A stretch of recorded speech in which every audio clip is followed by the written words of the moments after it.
আসুন আগে জেনে নেই ভিটামিন ডি কি। ভিটামিন ডি শুধু একটি ভিটামিন নয়, এটি একটি স্টেরয়েড হরমোন যা আমাদের বডির প্রোটিনকে নিয়ন্ত্রণ করে বা প্রোটিন গঠন করে। এছাড়াও আমাদের দেহের ক্যালসিয়াম এবং ফসফরাস গঠনেও সাহায্য করে। এখন ইদানিং আমরা আশেপাশে শুনতে পাচ্ছি যে ভিটামিন ডি এর অভাব হয়েছে, ভিটামিন ডি এর ইনসাফিসিয়েন্সি হয়েছে, ডেফিসিয়েন্সি হয়েছে, এরকম অনেক কিছু শুনতে পাওয়া যায়। তো এর কারণটা কি?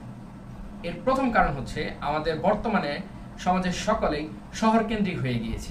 আগে যেরকম আমরা দেখতাম যে আমাদের আশেপাশে সবাই মা, চাচি, খালারা এরা বা বাবারা এরা হচ্ছে মাঠে ঘাটে থাকে, কিন্তু এখন টোটালি আলাদা। এখন সবাই শহর কেন্দ্রিক হয়ে গিয়েছে এবং এই ছোট্ট চার দেয়ালের মাঝে আমাদের সকলের বসবাস।